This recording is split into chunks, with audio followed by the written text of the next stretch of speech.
बिस्मिल्लाहिर्रहमानिर्रहीम, अस्सलाम वालेकुम। आप फैज़ान रिजवी व्लॉग्स देख रहे हैं। आज बुध 19 जून है और हम बात कर रहे हैं रूस और यूक्रेन जंग की। 2 रोज़ के बाद हमारी बात हो रही है। आज ईद का तीसरा दिन है। आपको बहुत ज़्यादा मुबारक हो। अल्लाह ताला आपकी कुर्बानियाँ अपनी बारगाह में मंजूर व मकबूल फरमाए। बहुत सादगी के साथ पूरी उम्मत ये ईद उल अज़हा बहुत सादगी के साथ मना रही है। उसकी वजह आपको मालूम है कि गज़ा के अंदर जो नस्ल कुशी है, जो सूरत हाल है, जिस तरह के मजालिम हैं, मैंने सोशल मीडिया के ऊपर एक भी पोस्ट ऐसी नहीं देखी या जो मैसेजेस मुझे रिसीव हुए ईद उल अज़हा रिलेटेड मैसेजेस, उनमें से एक भी मैसेज ऐसा नहीं था जिसमें फ़लस्तीन का जिक्र ना हो। और क्यों ना हो, ये उम्मत एक जिस्म की मानंद है। अगर जिस्म का एक हिस्सा तकलीफ़ महसूस करता है तो फिर हम सब जो हैं, पूरी उम्मत तकलीफ़ महसूस करती है। और तब तक महसूस करते रहेंगे हम ये तकलीफ़, और तब तक आवाज़ उठाते रहेंगे फ़लस्तीन के लिए, जब तक फ़लस्तीन को आज़ादी नहीं मिल जाती।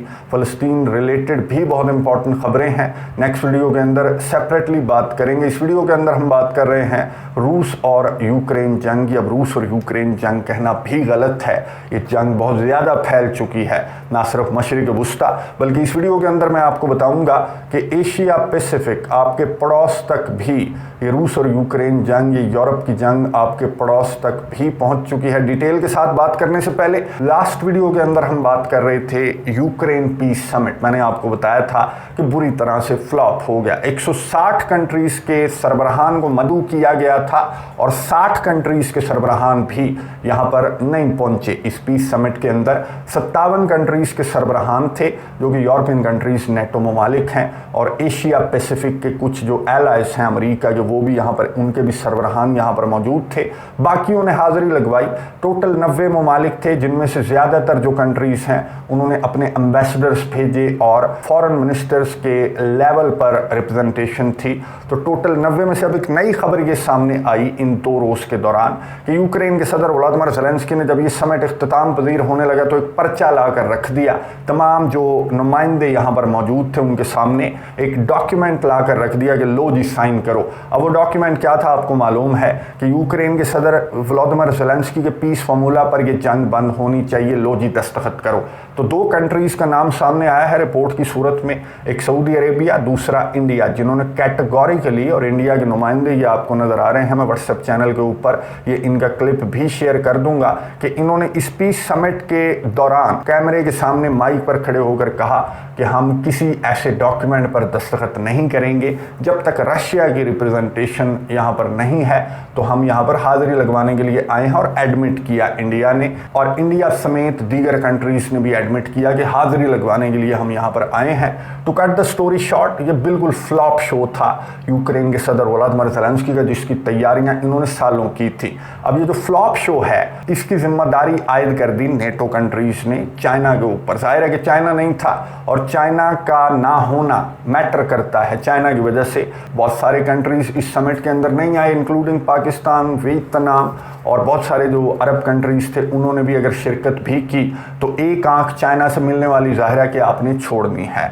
रशिया के साथ तो अगर आप पूरे ताल्लुकात भी तोड़ दें तो तोड़ दें, लेकिन चाइना के साथ आपने एक आंख मिलने की लाजमी रखनी है। चाइना इज़ अ जायंट, तो आप चाइना के बगैर पूरी दुनिया के अंदर आप गुजारा नहीं कर सकते। इवन के जो यूरोपियन कंट्रीज़ हैं वो भी एक हाथ जो है वो चाइना से मिलाते हैं, अमेरिका से छुप छुपा कर। लेकिन ये जो नेटो के चीफ स्टोल्टनबर्ग आपको नज़र आ रहे हैं, अब ये 1 महीने के मेहमान रह गए हैं नेटो के चीफ। मैं आपको बताऊं, जुलाई में जो समिट है, नेटो का लीडर समिट है, उसके बाद ये जो स्टोल्टनबर्ग हैं, जो येंस स्टोल्टनबर्ग हैं, जिनको हम 2 साल से बर्दाश्त कर रहे हैं, क्योंकि गुज़िश्ता साल इनको एक्सटेंशन दे दी थी जो बाइडन ने कि चले अगले साल भी आप ही नेटो के चीफ रहेंगे। लेकिन इस मरतबा ये इनका जुलाई में जो लीडर समिट है, ये आखिरी समिट होगा। इसके बाद नेटो का नया चीफ मैं आपको दिखा दूं, ये जो डच प्राइम मिनिस्टर हैं, मोस्ट प्रोबेबली ये नेटो के नए चीफ होंगे। बहरहाल फिलहाल जो नेटो के चीफ हैं स्टोल्टनबर्ग, उन्होंने अमेरिका के सदर जो बाइडन से भी मुलाकात की व्हाइट हाउस के अंदर,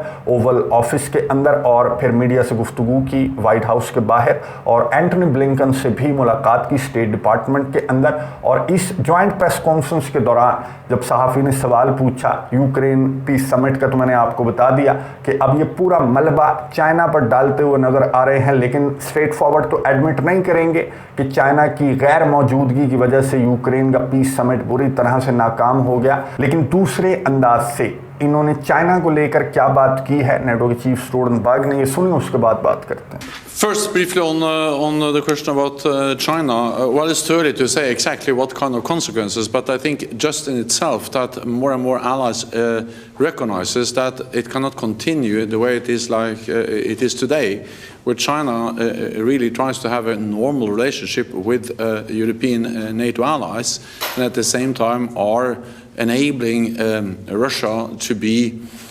conduct a war of aggression against a European country, the biggest security challenge we have faced in Europe since the end of the Second World War. And of course, this is then about how, unless China changes its behavior, what kind of consequences should then this have for instance, our trade relations? Too early to say, but it has to be an issue that we need to address, because to continue as we do today is not viable. गुफ्तगू आपने सुनी NATO के chief Stoltenberg की। ये वही NATO का chief है जो नेटो कंट्रीज यूक्रेन को भर भर कर असलहा, गोला बारूद, मदद, इमदाद, पैसा शैसा, हर चीज़ ये प्रोवाइड कर रहे हैं। लेकिन अगर चाइना एक तो प्रोवाइड नहीं कर रहा, चाइना ने डिनाई किया है, कोई सबूत भी नहीं है इनके पास, लेकिन खाम में क्योंकि यूक्रेन का पीस समिट नाकाम हो गया, चाइना की वजह से नाकाम हुआ, वरना ये आस लगाए बैठे थे कि इस समिट में तो हमारी रशिया से जान छूट जानी है, वरना रशिया ना सिर्फ यूक्रेन को बल्कि पूरे यूरोप को खा पी जाएगा। इस पोजीशन में रशिया है, इनकी सैंक्शंस के बावजूद, इनके असलहे, गोले बारूद की मदद, इमदाद के बावजूद। लेकिन जब ये पीस समिट भी नाकाम हो गया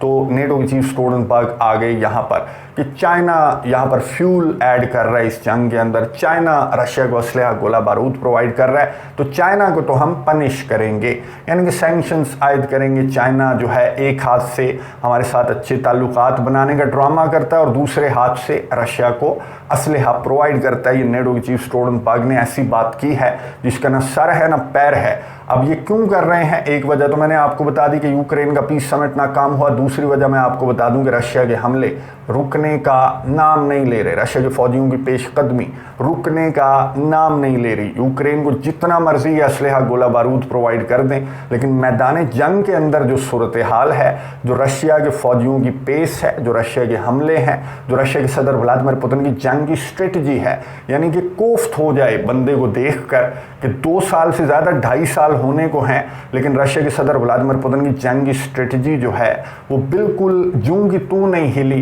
इनकी असलहे, गोले बारूद की मदद, इमदाद के बावजूद, इनके इतने बड़े बड़े ऐलानात के बावजूद इन्होंने 40-50 ने सर जोड़ लिए, लेकिन अकेला व्लादिमीर पुतिन का जो दिमाग है वो ये 40-50 भी समझने से कासिर हैं। इस वजह से मैदानी जंग के अंदर ये आपको नज़र आ रही हैं खबरें कि ड्रोन हमले भी रिपोर्ट हो रहे हैं, मिसाइल हमले भी रिपोर्ट हो रहे हैं। जवाब में यूक्रेन कुछ तकरीबकारियाँ कि ऑयल रिफाइनरी को, ऑयल फैसिलिटीज़ को रशिया के अंदर टारगेट कर दिया, लेकिन इससे रशिया के ऑपरेशन की रफ्तार में या रशिया के सदर व्लादिमीर पुतिन की जंगी स्ट्रेटजी में कोई फ़र्क नहीं पड़ रहा है। इसी तरह है एक चिड़िया दरख्त के ऊपर बैठकर चोंच मारती रहे, लेकिन उससे दरख्त को कोई फ़र्क नहीं पड़ता। तो यही हाल जो है वो रशिया का भी है कि रशिया को कोई फ़र्क नहीं पड़ रहा यूक्रेन के इन हमलों की वजह से या फिर यूक्रेन के असलहे, गोले बारूद की मदद, इमदाद की वजह से। हाँ, इन्हें फ़र्क पड़ सकता है। वो रशिया ने इन्हें वॉर्न भी कर दिया कि तुम्हारा जो मोटा तगड़ा असलहा है तो वो हमारा लेजिटिमेट टारगेट होगा। F-16 चाहे किसी भी बेस के ऊपर खड़े हों, चाहे वो नेटो कंट्री की बेस हो, हम उसे टारगेट करेंगे। तो फिर ये जंग में इन्वॉल्व हो सकते हैं। नेटो कंट्रीज़, यूरोपियन कंट्रीज़ जो हैं वो जंग में इन्वॉल्व हो सकते हैं। रशिया ने मैसेजेस भी दे दिए। ये जो क्यूबा के अंदर रशिया की नेवल शिप्स थी, यहाँ पर जो सबमरीन थी, वो मैं आपको बता दूं कि वो वापस रवाना हो गई है। और मैंने आपको बरतानिया के हवाले से बताया था कि कंफर्म नहीं हुई, वो खबर भी कंफर्म हो गई कि बरतानिया जो स्कॉटलैंड है उसके पानियों में भी रशिया की जो सबमरीन है वो देखी है रॉयल एयर फोर्स ने, और ऋषि सुनक को उसके हवाले से ब्रीफिंग भी दी गई है। अब ये जो रशिया की फ्लीट है, जो पैसिफिक फ्लीट है, वो भी एक्टिवेट हो गई है। उसकी वजह मैं आपको बता दूं क्या है। उसकी वजह ये है कि रशिया के सदर व्लादिमीर पुतिन, ये जो वीडियो आपको नज़र आ रही है, प्योंगयांग जो नॉर्थ कोरिया का कैपिटल है वहाँ पर पहुँचे हैं। सन 2000 की बात है कि रशिया के सदर व्लादिमीर पुतिन जो हैं वो प्योंगयांग पहुंचे थे, नॉर्थ कोरिया पहुंचे थे। और उस वक्त जो है वो किम जोंग उन के जो वालिद हैं, किम जोंग इल, वो सरबराह हुआ करते थे नॉर्थ कोरिया के, तो व्लादिमीर पुतिन ने दौरा किया था। और उसके बाद अब 24 साल के बाद रशिया के सदर व्लादिमीर पुतिन ने पाबंदियों के बावजूद, नॉर्थ कोरिया के ऊपर आपको मालूम है कि पाबंदियां हैं, एक तो जो न्यूक्लियर आर्सेनल है जो नॉर्थ कोरिया इतना ज़्यादा फैला रहा है उसकी वजह से, और दूसरा जो ह्यूमन राइट्स की वायलेशंस हैं उसकी वजह से बहुत सारी सैंक्शंस हैं, यूनाइटेड नेशंस की भी सैंक्शंस हैं। तो इस वजह से रशिया के सदर व्लादिमीर पुतिन ने 24 सालों के बाद ये जो दौरा किया है नॉर्थ कोरिया का, इतना वार्मली वेलकम किया गया है, क्योंकि नॉर्थ कोरिया आपको मालूम है कि पूरी दुनिया से कटा हुआ है। और अगर कोई इतना पावरफुल लीडर दौरा कर रहा है नॉर्थ कोरिया का, तो नॉर्थ कोरिया के लिए मैटर करता है, नॉर्थ कोरिया के फ्यूचर के लिए मैटर करता है। इसलिए व्लादिमीर पुतिन को बहुत वार्मली वेलकम किया गया है नॉर्थ कोरिया के अंदर। एक बाकायदा तौर पर एक परेड मुनक्किद की गई है, और नॉर्थ कोरिया जहां पर किम जोंग उन और किम जोंग इल इनकी तस्वीर आवेजा होती हैं रोड्स के ऊपर, हॉल्स के अंदर, तो वहां पर व्लादिमीर पुतिन की भी तस्वीर जो हैं वो आप देख सकते हैं। और बहुत ज़्यादा वार्मली, बहुत रिस्पेक्ट के साथ रशिया के सदर व्लादिमीर पुतिन को वेलकम किया गया। यहाँ पर मैं आपको बता दूं बात क्या हुई। पुतिन ने शुक्रिया अदा किया नॉर्थ कोरिया का कि यूक्रेन जंग में जो नॉर्थ कोरिया साथ दे रहा है, तो उसके लिए बहुत ज़्यादा शुक्रिया। दो तरफा ताल्लुकात को हम आगे बढ़ाएंगे। नॉर्थ कोरिया के सरबराह किम जोंग उन ने कहा कि हमारी जंग है, हम साथ देते रहेंगे। यूक्रेन जंग में जब तक रशिया जीत नहीं जाता, इन नेटो कंट्रीज को धकेल नहीं देता पीछे, तब तक नॉर्थ कोरिया रशिया के साथ कंधे से कंधा मिलाकर खड़ा रहेगा। अब ये जो गुफ्तगू है या ये जो दौरा है, ये बहुत ज़्यादा खटक रहा है। जो अमेरिका, जापान, साउथ कोरिया जिसके साथ टेंशन आजकल नॉर्थ कोरिया के बहुत ज़्यादा हाई हैं, तो उन्हें बहुत ज़्यादा खटक रहा है। वो अब ड्रिल्स कंडक्ट करने लगे हैं सी ऑफ जापान और अतराफ में जो कोरियन पेनिनसुला है उसके अतराफ में। ऑलरेडी रशिया के जो बैटलशिप्स हैं 40 बैटलशिप्स और 20 कहा जा रहा है कि लड़ाका तैयारे हैं रशिया के। ऑलरेडी जो सी ऑफ जापान है, जो कोरियन पेनिनसुला के अतराफ, रशिया अपने मसल्स भी फ्लैक्स कर रहा है यहाँ पर एशिया पैसिफिक रीजन के अंदर। नॉर्थ कोरिया के दौरे के बाद रशिया के सदर व्लादिमीर पुतिन वियतनाम भी जाएंगे। अब वियतनाम का भी इसी तरह का सीन है कि नेटो और रशिया चाइना के दरमियान वियतनाम की भी रस्साकशी है। अब जो बाइडन ने गुज़िश्ता साल 1-2 साल पहले वियतनाम का दौरा किया था, अब रशिया के सदर व्लादिमीर पुतिन को वियतनाम की लीडरशिप ने बुलाया है। ये पुराने एलाइज हैं। अब तो खैर वियतनाम जो है वो अमेरिका के भी बहुत क्लोज हो गया, लेकिन अभी भी असलहा गोला बारूद सबसे ज़्यादा वियतनाम रशिया से खरीदता है। अब चाइना ने भी यहाँ पर बोल्ड स्टेटमेंट्स जारी करना स्टार्ट कर दिए, जिस तरह की बातें नेटो के चीफ स्टोल्टनबर्ग की जानिब से की जा रही हैं। और एशिया पैसिफिक के अंदर अब ये जो रस्साकशी है, नेटो और कम्युनिस्ट कंट्रीज़ की जो रस्साकशी है, वो यूरोप से अब यहाँ पर एशिया पैसिफिक के अंदर आ चुकी है। और ये रस्साकशी तब तक जारी रह सकती है जब तक एक या तो बड़ी जंग इस रस्साकशी का फैसला करेगी, या फिर डोनाल्ड ट्रंप, अगर अमेरिका के सदर डोनाल्ड ट्रंप आ गया तो उसकी पॉलिसी बिल्कुल डिफरेंट है। यूक्रेन को लेकर, यूरोप को लेकर, मशरिक़ वस्ता को लेकर डोनाल्ड ट्रंप की पॉलिसी बिल्कुल डिफरेंट है। लेकिन डोनाल्ड ट्रंप के आने में नवंबर में काफ़ी वक्त है, और जितनी तेज़ी के साथ ये जो टेंशन्स हैं ये बढ़ रही हैं, ना सिर्फ यूरोप के अंदर बल्कि अब एशिया पैसिफिक के अंदर भी और मशरिक़ वस्ता का भी। नेक्स्ट वीडियो के अंदर मैं आपको बताऊंगा कि मशरिक़ वस्ता जंग भी लबनन तक फैलने के अहकामात जो हैं वो काबिज़ फ़ौजियों की जानिब से मौसूल हो चुके हैं। कमेंट्स बॉक्स में अपनी राय का इजहार ज़रूर कीजिएगा। अगली वीडियो तक के लिए इजाज़त दीजिए। अल्लाह हाफ़िज़।